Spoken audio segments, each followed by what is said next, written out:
Tara na at wag magpapawis tayo mga kaurag. Magbabasketball na naman si kaurag. Tara. Bale 5:25 na po ng umaga ngayon. Magbabasketball na naman po. Papapawis kasi day off po ngayon eh.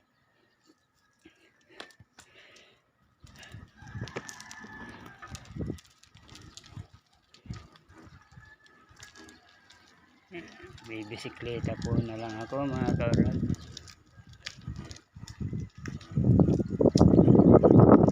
Baka may mga manglalaro ngayon. Kasi kahapon kagabi sana may maglalaro. Kaso hindi pinailawan.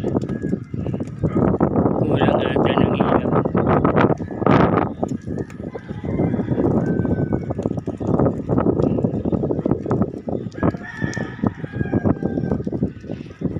Kapag walang maglalaro, edi magja-jogging na lang po ako mga kaurag.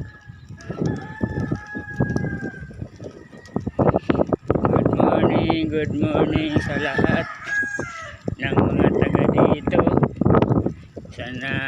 sa subdivision dito sa Dika Homes Bistanza. Good morning. Malapit na po ako sa palaruan mga kaurag.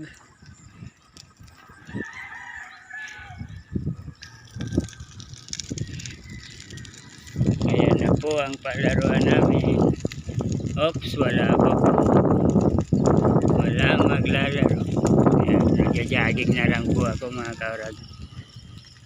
Samahan nyo ako mag-jogging habang wala pang maglalaro. Iwan ko lang dito yung bisikleta.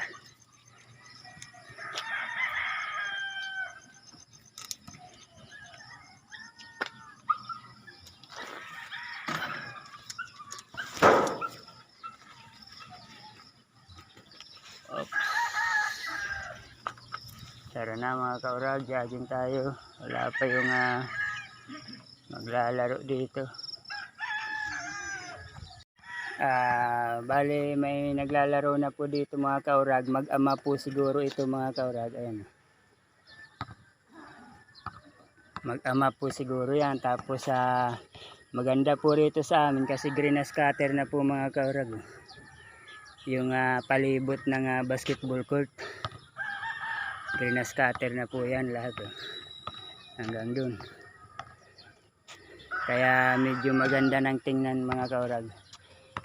Noong mga nakaraang araw maano na po yan, malago na po yung tawag dito, yung damo.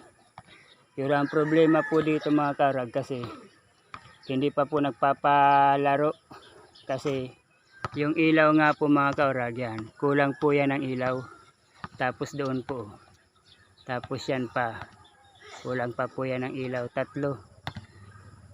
sa 2, 3. Wala pong ilaw yan kasi natatamaan nga pag naglalaro dito. Pustahan po kasi yung laro dito mga kaurag, karamihan pustahan. Balita ko pinakamababa na dito 20 pesos yung isa. Sayang naman yung 20, di ba? Kung hindi mo talaga pupursigihin, di ba? Sayang naman ang 20. Pinakamababa na po yan 20. Tapos pag may dayo po, may dayo yung Tagalabas pupunta sa amin, ang pinakamababa na po doon 50 pesos. Sayang naman ang 50, di ba? Lalo na pag dayo. Siyempre talagang pupursigihan mo yung paglalaro. Kaso nga lang sa sobrang pursigi natatamaan yung ilaw mga kaurag. Natatamaan yung ilaw pag nagpapasbik sila. Kasi nangihinayang sila sa pusta lalo na pag may dayo. Diba? 50 pesos pa naman yung sayang. Yun ang problema dito. Kaya hindi muna nagpapasimula ng laro kasi kulang ng 3 ilaw. Ngayon naman mga kaurag, papakita ko yung mga basic na exercise ko po habang wala po dito nga naglalaro muna. Nag-exercise po muna ako dito sa sa basketball court. Stretching lang. Okay na 'yun. Pakita ko po sa inyo. Pakita ko po sa inyo mga kaurag yung mga stretching ko lang habang wala pang naglalaro.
Yan po mga kaurag.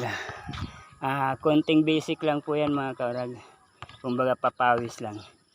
Marami pa sanang mga mga magagandang exercise, kaso lang yun lang ang ginagawa ko kasi okay na po yung kahit yun lang.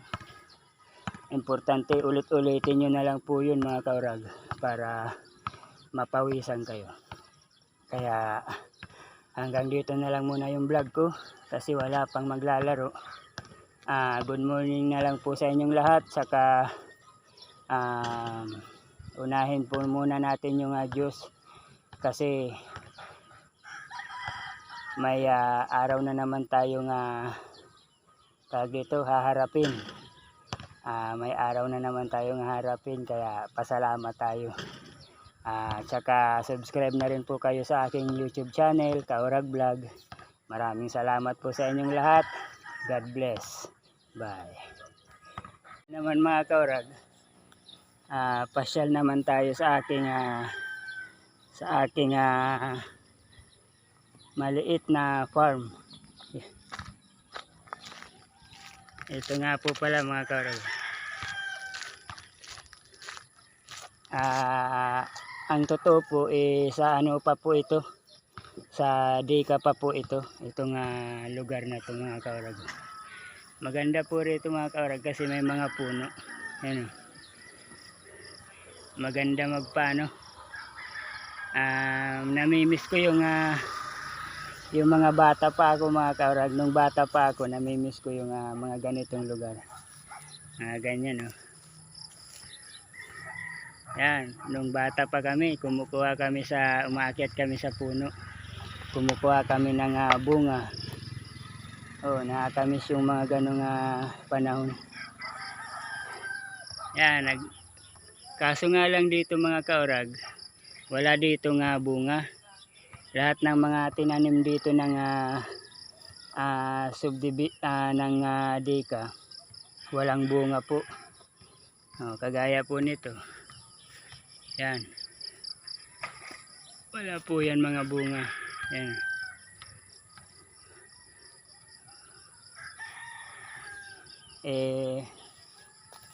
Pangarap ko rin sana ng ganitong lupa, medyo malawak-lawak.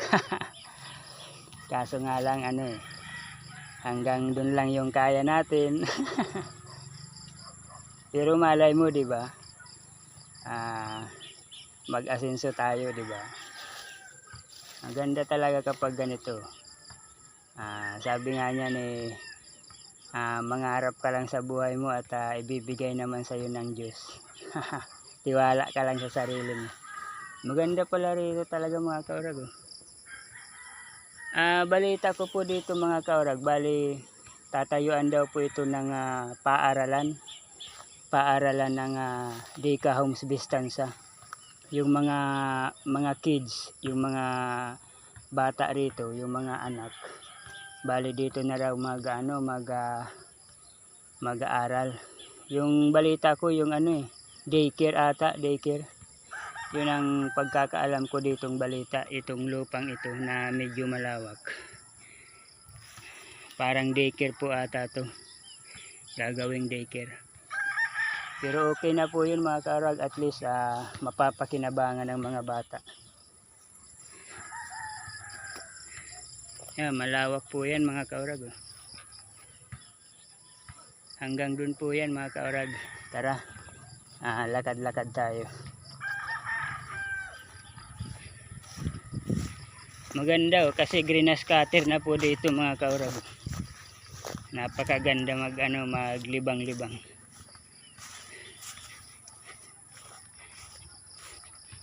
Kung may ganito sana ako ng lupa maganda, 'di ba? Nakakatuwa tsaka nakakalibang. Marami kang pwedeng gawin. Pwede ka mag-alaga ng manok, pato. Pwede ka rin mag-alaga ng kalapati rito. Mas maganda rito mga hayop. Ayun, may manok nga doon. Kaninong manok kaya yan? Ayun may mga manok. Diba magandang tingnan mga kaurag. Yan, may mga manok yan. Mga native na manok. Ayun, may mga sisiw na sila. Ayun. Diba? Yan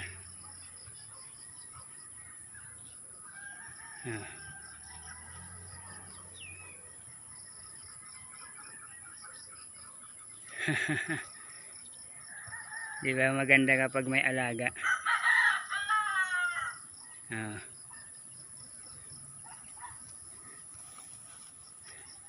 Hanggang doon yan mga kaurag. Kaso lang walang bunga rito yung mga puno. Sayang kasi walang ma-harvest na bunga. Sayang yung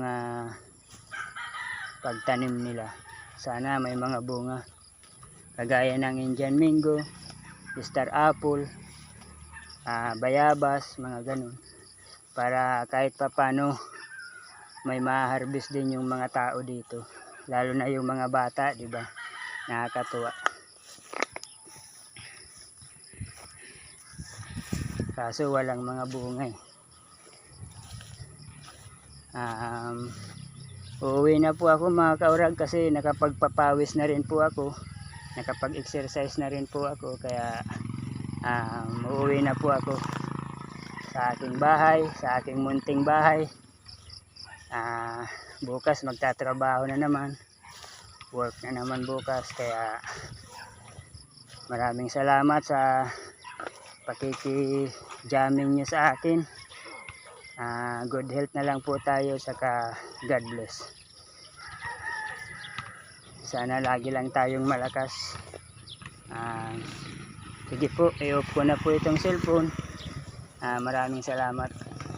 Ito po yung ganap dito sa amin, sa aming lugar. Kaya tara, uwi na po tayo. Yan.